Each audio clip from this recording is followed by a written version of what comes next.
नमस्कार, स्वागत है आपका अपने पसंदीदा प्रोग्राम मेहमान में, जहां हम आपकी मुलाकात कराते हैं किसी एक खास मेहमान के साथ। आज हमारे साथ स्टूडियो में बेहद खास मेहमान Rakhi Gupta Bhandari IAS and presently resident commissioner government of Punjab. बहुत स्वागत ma'am, thank you for joining us. बहुत शुक्रिया, बहुत बहुत धन्यवाद आपका।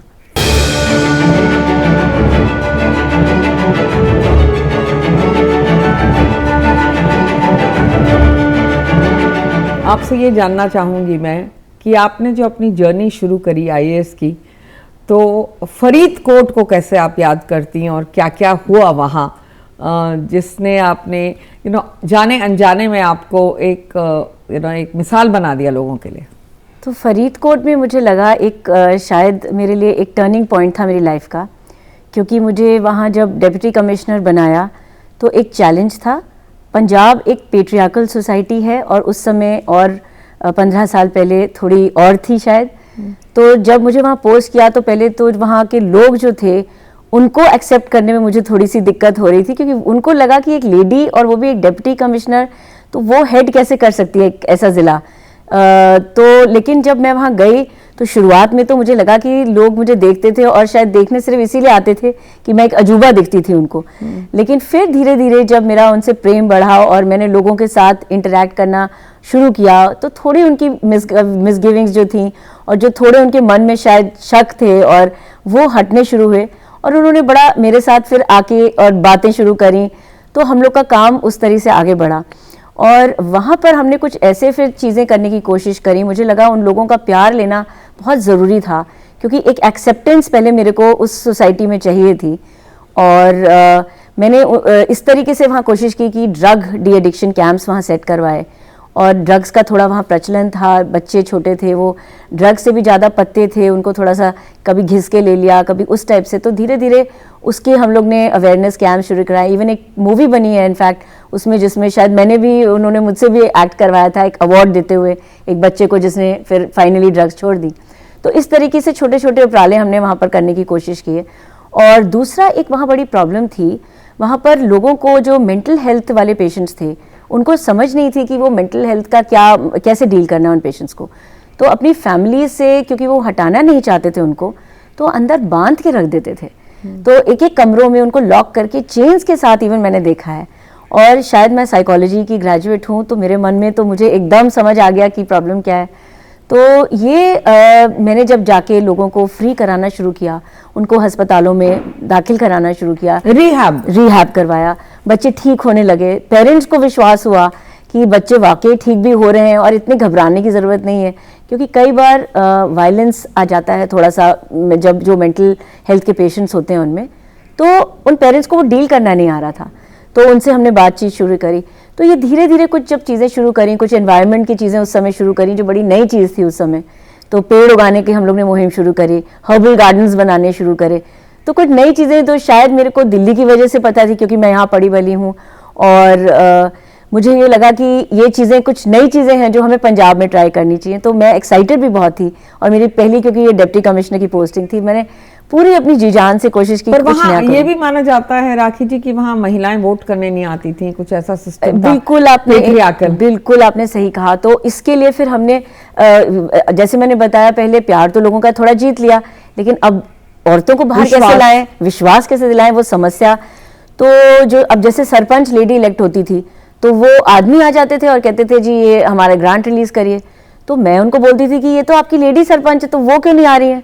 कहते नहीं जी उनको शर्म आती है, वो नहीं आ सकती, हम ही आएंगे। अच्छा। तो फिर मैंने कहा फिर तो मुझे भी शर्म आ रही है, मेरे हस्बैंड डिप्टी कमिश्नर भटिंडा है, आप उन्हीं से जाके मिल लीजिए। तो थोड़ा मजाक उनके साथ, थोड़ा प्यार से, थोड़ा ह्यूमेन एलिमेंट करके धीरे धीरे मुझे फिर मैंने उनको इस तरह से जीत लिया। लेकिन इलेक्शन के समय में बड़ा एक मेंटल सेट था कि जो लेडीज हैं, जो विमेन है वहाँ की, वो क्योंकि लोग बहुत आते हैं, बंदे वोट करने, आदमी भी वोट करने आते हैं, तो औरतों को नहीं वो आगे वहाँ पर प्रिजाइडिंग ऑफिसर और पोलिंग 15 साल पहले मैं 15 साल पहले की बात कर रही हूँ। आज शायद आप लोगों को लगे ये सब चीजें, ये मैं कहाँ की बात कर रही हूँ। तो मुझे भी बड़ा अजूबा था, मैं दिल्ली में पढ़ी हुई लड़की थी, तो मैंने ये सब चीजें नहीं देखी और सुनी थी। तो मुझे बड़ा अचंभा हुआ, मैंने कहा आदमी के सामने कैसे, मतलब इनको शर्म क्यों आ रही है। बट जब मैंने देखा वाकई में, क्योंकि हमारा जो एरिया है फरीदकोट का वो गंगानगर बेल्ट, मुक्तसर बेल्ट, जो पंजाब और राजस्थान की सबसे पिछड़े हुए एरियाज हैं, उन बेल्ट से Ganganagar, Suratgarh belt, I get that. Exactly. तो वो बहुत वो पुराने ख्यालात अभी भी वहाँ पर, और वो सोसाइटी का उस तरह से स्ट्रक्चर है। तो खैर मैंने यहाँ शुरुआत करी।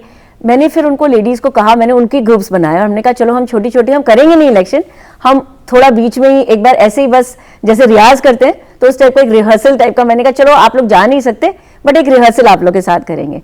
तो छोटे छोटे ग्रुप्स बना के मैंने कराया। अब ये जो औरतें थी वो बाहर आई और आदमियों को भी लगा कि हमारी लेडीज़ कुछ वर्थवेल कर रही हैं, फिर वो लोग मान गए।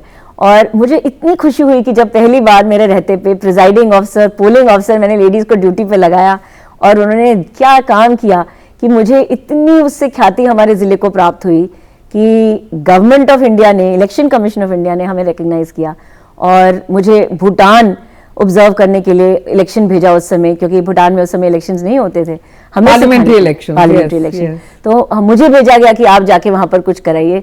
तो लेकिन ये सब मेरी जो प्राप्तियां हैं ये सब सिर्फ मेरे लोगों की वजह से हुई, और जो वहाँ के आदमी थे, वहाँ की लेडीज़ थी, इवन बच्चे थे, क्योंकि लेडी के साथ एसोसिएट करना थोड़ा शायद आसान होता है और हम लोग में एक थोड़ा सा ह्यूमन टच होता है, एक थोड़ा सा दिल हावी होता है दिमाग के ऊपर। तो ये सब चीज़ें कुछ कुल मिला के मुझे लगा ये मिश्रण सही रहा, फॉर्मूला सही रहा, और परमात्मा ने, ऊपर वाले ने शायद इसी तरीके से इसको एक सक्सेसफुल टेन्योर बनाया।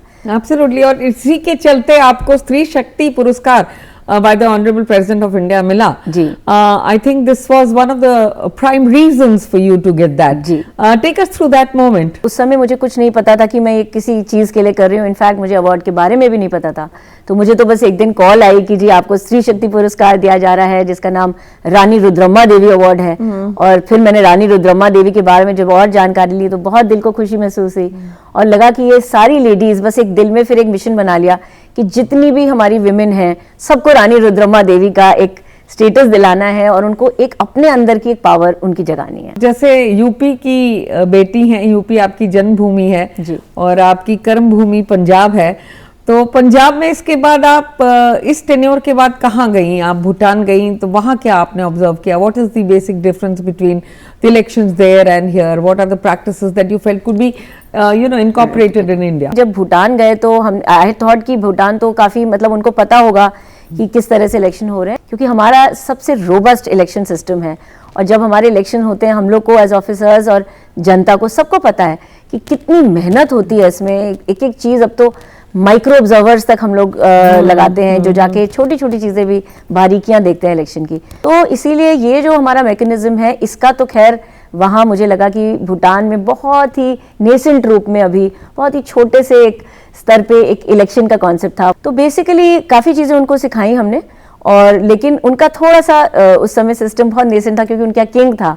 तो किंग से उसके बाद फिर जब इलेक्शंस होने थे तो सब कुछ उनके लिए बहुत नया था। तो हम लोग ने एक थोड़ी सी कोशिश की कि कुछ उनको समझा पाए। आई थिंक हम लोग सक्सीड कर गए। I'll take you back to that moment when you represented India at UNHRC.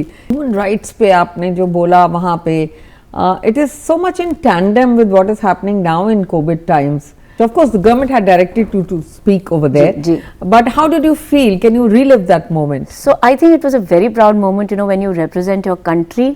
I mean, representing your state is definitely makes you proud, but representing your country makes you immensely proud, and you feel very happy at that moment because you're voicing the concerns of millions of people, and that's where and you feel that you're a soldier for India virtually sitting there, and you want to convey what you have to convey. So it was a proud moment because I felt that we could do what we wanted to do in terms of conveying what we wanted to convey, and we conveyed everything very categorically. According to WHO, healthcare costs are the leading cause of induced poverty, pushing nearly 150 million people into impoverishment every year. A major reason for this is the skyrocketing cost of medicines. The challenge of access to affordable medicines is no longer limited to the poor communities in developing countries or to the so-called neglected diseases. It is आपने army में भी NDC course में भी 57th course में आपने part लिया है, so what were your takeaways from that?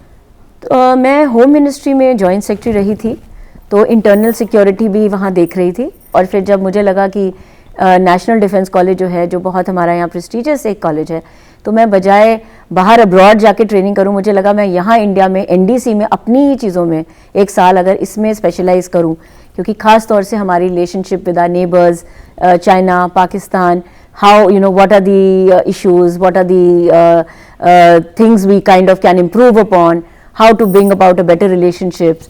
तो उस चीज़ों पे मेरा बड़ा दिल था to work on that. और मैंने इनफैक्ट USA में अपनी जो पूरी डिटेल स्टडी थी, जो पूरी होमलैंड सिक्योरिटी डायलॉग्स थे, उस पे सजेशंस भी अपने MPhil के डिसर्टेशन में उस दौरान वो स्टडी किया डिटेल में. वो मुझे एक साल बड़ा अच्छा लगा क्योंकि मैंने पूरा इंडिया का diverse relationship structure with the neighbours, with various countries, वो सब उसको डिटेल में मैं पढ़ पाई. और हमारे एयरफोर्स, आर्मी, नेवी तीनों फोर्सेस के वहाँ पे लोग होते हैं एंड हम लोग 100 लोग होते हैं पूरे मिला के. तो उनके साथ उनसे सीखने को बहुत मिला, उनकी प्रेजेंटेशंस देखकर, क्योंकि वो लोग फील्ड पे हैं. तो वो लोग एक्चुअली में, चाहे वो अरुणाचल हो, चाहे वो गुवाहाटी हो, चाहे सिक्किम हो, चाहे हमारा नाथुला पास हो, चाहे जम्मू कश्मीर की बात हो, तो सारे वो लोग वहाँ से एक्चुअली काम करके आए थे. तो इनफॉर्मल इंटरेक्शंस में उनके साथ जब हम बैठते थे तो बातें इतनी कुछ पता लगती थी कि पॉलिसी लेवल और जो वो कर रहे हैं उसमें कुछ कहीं कमियां हैं जिनको हमें प्लग करना है. तो मेरी इच्छा है कि किसी दिन मुझे शायद डिफेंस मिनिस्ट्री में भी मैं काम करूं और अपने देश के लिए कुछ कर पाऊं वहां पर भी रहकर. What do you think is the role of a resident commissioner? Because there are resident commissioners in all states. Ji, ji. And they're all functioning from Delhi. Ji. Besides liaising, आप किस तरह का काम करते हैं? एक रेजिडेंट कमिश्नर का काम है, वो एक छोटा mini ambassador of the state जैसा है. तो फॉर इंस्टेंस अगर पंजाब की मैं बात करूं तो हमारी स्टेट में क्या कुछ चल रहा है और हमें क्या कुछ सीखने की ज़रूरत है, गवर्नमेंट से हमें क्या मदद मिल सकती है, गवर्नमेंट की स्कीम्स हम कैसे अपनी स्टेट तक पहुंचा सकते हैं. क्योंकि जितने भी ज़िले हैं, जितने भी डाइवर्स SSPs हैं, DCs हैं, वो अपना अपना काम कर रहे हैं, लेकिन उन तक ये चीज़ें कैसे पहुंच सकती हैं, स्कीम्स के बारे में मेनली जो थॉट प्रोसेस है गवर्नमेंट ऑफ इंडिया का, वो हम उनकी कैसे उन तक ले जा सकते हैं. So all that we try and work that out. And more than that, of course, then the interaction between the state government and the central government, how to, you know, facilitate that better, and things which are lying pending to kind of complete those schemes. So all those things, besides of course Bhavan, managing the Bhavan is one part of the job, but this I think is the more important part, where we act as wonderful links between the center and the state. I think आपने भवन manage करते करते उसमें aesthetics भी डाल दी. You got a lot of Fulkari and a lot of Punjab Yes. in the Bhavan, Yes. so I hear. So being a resident commissioner and being a woman, I think, you know, makes a little bit of a difference, because आते ही मुझे लगा कि ये यहाँ पर कुछ पंजाब नज़र ही नहीं आ रहा है. And Punjab Bhavan is a showcase, or any Bhavan for that matter is a showcase for the state government. So मुझे लगा कि I was not enjoying looking at what I was looking at, so I wanted to do something more. So then I adopted a kind of a strategy whereby I requested all deputy commissioners. We have 22 districts. तो मैंने 22 जिलों के deputy commissioners को खत लिखे और उनको कहा कि प्लीज़ एक एक वॉल आप लोग अडॉप्ट कर लीजिए. और मैंने कहा आप अपनी अपनी वॉल पे अपना पूरा कल्चर अपने ज़िले का दिखाने की कोशिश करिए, उसका क्विजीन, उसका हैबिट्स, उसका जो एम्ब्रॉयडरी होती है वहाँ पर, जो भी इंपॉर्टेंट चीज़ें, हर ज़िले में कुछ ना कुछ खासियत है. जैसे आप सहूलतें और MSME की स्कीम्स भी जाहिर है गवर्नमेंट ऑफ पंजाब के वुमेन के लिए और महिलाओं के लिए पहुंचाते हैं, तो किस तरह की स्कीम्स होती हैं जो आपने हाल फिलहाल में पहुंचाई हैं? Could you show a little insight on that? Yes, being a woman, when we are sitting in those seats of power, we are definitely more sensitive towards women. So that gender sensitivity shows up in gender budgeting and special schemes for women, special ways of seed funding, special ways of requesting the industries and the CSRs to kind of prioritize and give a little more priority to women, and so these kind of ventures we always welcome.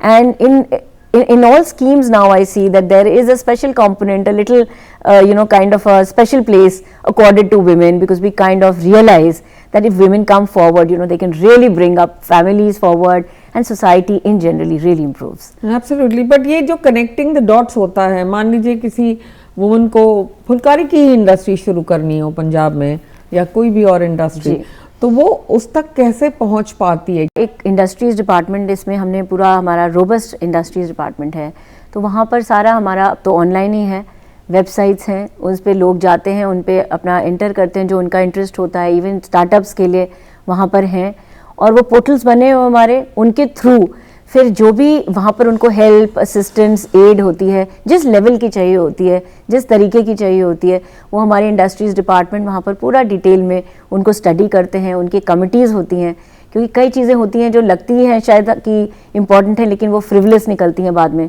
या और कई चीज़ होती हैं जो लगती छोटी हैं लेकिन बहुत इम्पॉर्टेंट निकलती हैं। तो ये कमिटीज़ बनी हमारी स्पेशल, वो स्टडी करती हैं, सिफ्ट करती हैं थ्रू द डेटा, उसके बाद उनको उस तरह की अपॉर्चुनिटीज़, हेल्प, असिस्टेंस सब कुछ ऑफर की जाती है। तो that ways Punjab is a very vibrant state, doing very well in terms of trying to bring women forward. We've also been writing a lot of articles on gender inclusion. What is the basic message that you want to send across? So I generally write lighter stuff because when we talk about gender inclusion, when I as a woman write this, so people will not, they will take it as a something for granted. So which I don't want to be a routine humdrum procedure. So what I did was I started diverting from the main stories and I started writing lighter stuff. So as a woman, what I felt when I went there, and articles on simple like a life of a working woman or a day in a working woman's life. I even written one on that how it starts with when my children were small, how the milk bottle at one point was was the main concern, and with the alarm buzzing, and with the also mind में था कि ये कपड़े भी iron होने हैं, office भी पहुंचना है, so on time. So all those things, and how as women we multiplex and how we manage all these things. So I wanted to bring all this into focus through this kind of tactic, instead of kind of directly writing कि women should be included and women should be included. I didn't want to sound like that. So I think a lot of preachy लगता है. Preachy लगता है. So a lot of women took to that and they were so happy because I wrote and I was actually writing from the heart, and that's my personal experience. So I've written on that. Then the COVID experiences when we all went through. I've even written something on being nice people while we are alive, because I've written, in fact that was an article which I was a little worried about writing, but I wrote it all the same because COVID के बाद हम सबको कुछ realization हुआ कि यार life is too short, let's be nice people, because at the end of the day we are not going to be remembered for our gold medals and for our achievements, but for being nice human beings and nice citizens of India. So Which reminds me, you got a silver medal. Please tell us about that. Well, that just came because of the election. That was, I think it's a small achievement which just came, I take all these achievements as God's blessings, and I feel that our destiny is already, it's already designed, but we, have to keep doing our karma, like Sri Krishna says, कि अपना कर्म तो करते रहो जी, कर्मण्येव वाधिकारस्ते मा फलेषु कदाचन. So that is my philosophy. Devotional music की अगर बात की जाए, your album had about 4.5 lakh views at a particular time. Yes. So can you take us through that journey? What took you to singing? I mean, being a full-time IAS officer, ये time, ये आपका hobby कब से हुआ? So Nidhi ji, this hobby and this passion was always there in me. मैं हमेशा गुनगुनाती रहती थी और de-stress करने के लिए तो गाती रहती थी. And school, college में कुछ maybe Lourdes Saraswati was kind on me to give me a good voice because my mother is also a singer. So जब वो आवाज़ मतलब गाते रहते थे तो स्कूल में, कॉलेज में हमेशा माइक मेरे सामने रख दिया जाता था. तो चाहे वो जनगण मन गाना हो, अपनी नेशनल एंथम गानी हो, चाहे कोई भी स्कूल सॉन्ग गाना हो, I used to be leading the and singing along with the rest of the people in the choir. और धीरे धीरे बड़े हुए तो जैसे होता है कि घर के फंक्शंस में कोई आया तो सुनाओ बेटा आपकी आवाज़ अच्छी है, so one would start singing, and then this grew on and फिर जॉब में जब आ गए, लेकिन तो ऑफ कोर्स टाइम कुछ इन चीज़ों के लिए नहीं था क्योंकि बिजी जॉब्स थे. लेकिन जब थोड़े बच्चे बड़े हुए, they settled into their professions, तब मुझे मेरे फैमिली ने बहुत सपोर्ट किया, my husband, both my son. तो सब ने, तीनों ने कहा कि अब आप अपना इसको बाहर लेके आइए.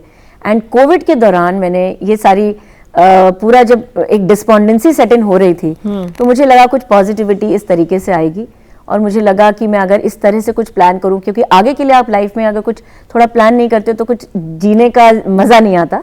तो I thought I give my self N incentive that rakhi, because I was down with Covid my self, कि राखी जब आप ठीक हो गए तो आपने सबसे पहले ये काम करना है, that will be your tribute to God. तो जब मैं ठीक हुई, मैंने I took it upon myself कि अब ये सबसे पहले ये रिकॉर्डिंग करनी है, और हिम्मत करके कर दी उसको. अब मैं 2 लाइन आपसे दरखास्त करूंगी सुनाने के लिए. उसकी कोई 2 लाइन मैं हम कर देती हूँ. मैं तो रटूंगी राधा नाम ब्रज की गलियों में, मैं तो रटूंगी राधा नाम ब्रज की गलियों में। मैं तो खोई रहूंगी शाम ब्रज की गलियों में, मैं तो खोई रहूंगी शाम ब्रज की गलियों में। जय राधे राधे राधे राधे, वृंदावन में राधे राधे, बंशी वट में राधे राधे, यमुना तट पे राधे राधे, जाम गली में राधे राधे, कुंज गली में राधे राधे, राधे राधे राधे राधे राधे राधे राधे।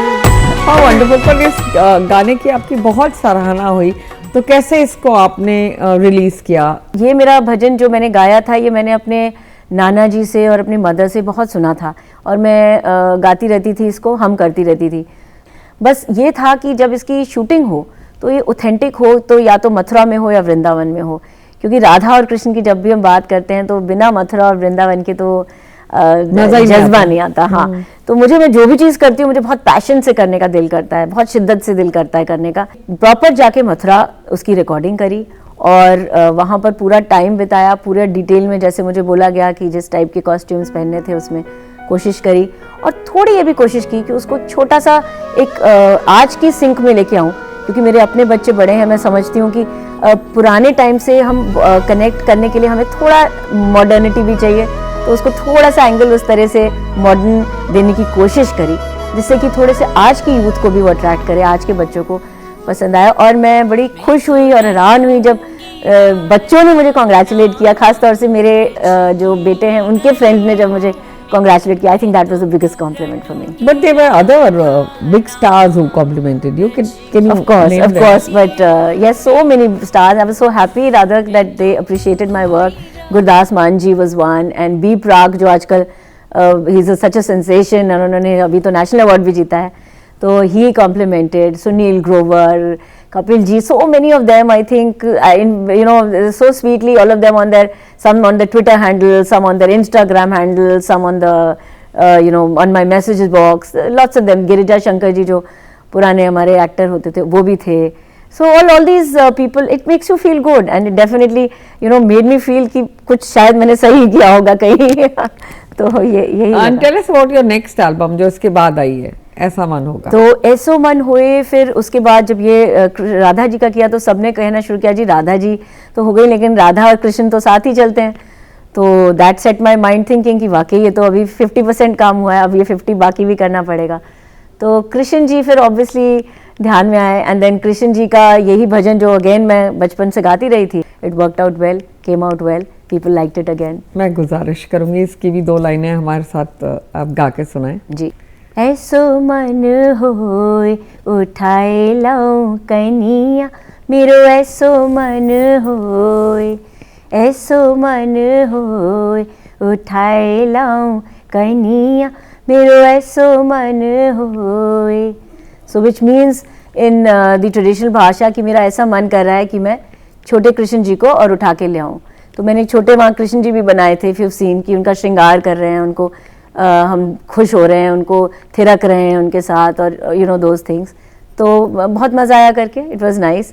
जो हमारा रूटीन वर्क है उससे कुछ अलग हटके भी था, तो कुछ एनर्जी वापस मिली कि कुछ और अब काम में थोड़ी इन चीज़ों से करके मुझे लगता है एक एनर्जी मिलती है वापस अपने काम को डबल स्ट्रेंथ से करने की. तो मैं इसलिए भी और करती हूँ कि मुझे अपने काम को, क्योंकि मेरा पैशन है, मेरा जॉब, जो मैं जिस नौकरी में कार्यरत हूँ बहुत जिम्मेदारी की नौकरी है, और यहाँ पर बहुत लोगों पे इम्पैक्ट पड़ता है हमारे काम से, हमारे फैसलों से और हमारे डिसीजन से.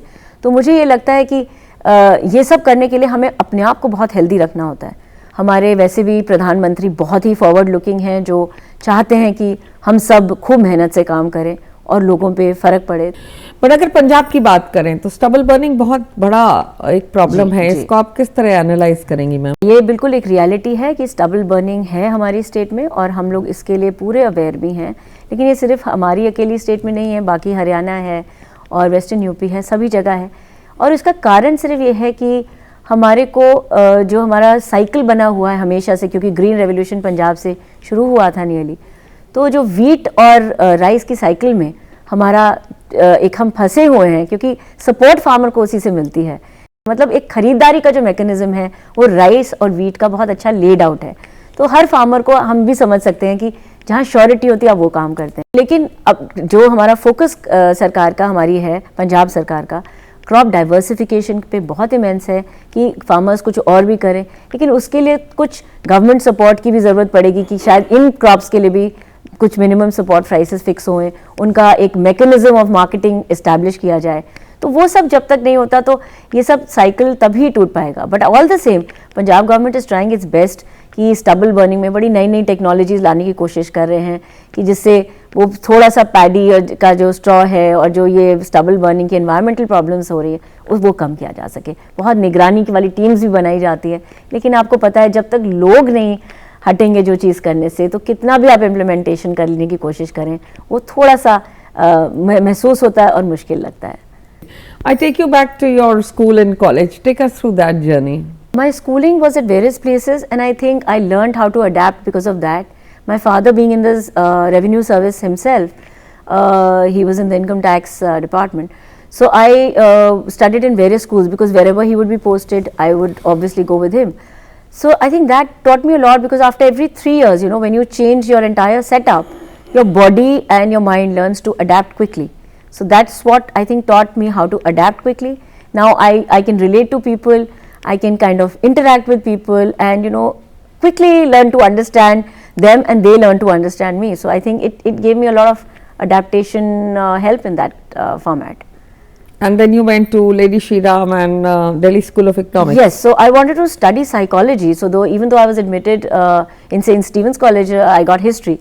But I wanted to pursue psychology. That was because I realized that was something I really wanted to do. So I pursued psychology and then went to do my post-graduation from the Delhi School of Economics.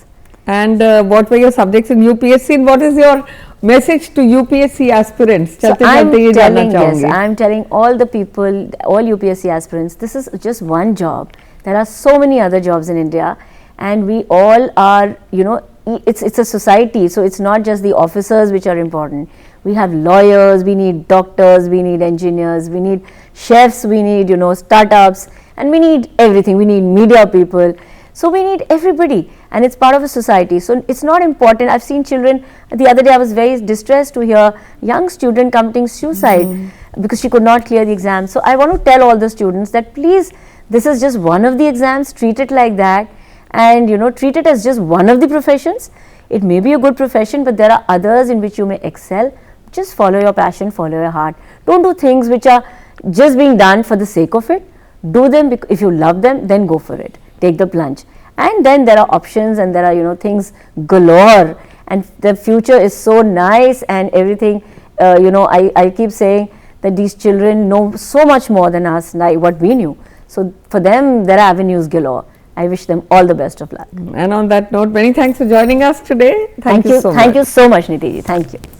तो ये थी हमारी आज की बहुत ही खास मेहमान Rakhi Gupta Bhandari ji, presently resident commissioner government of Punjab India.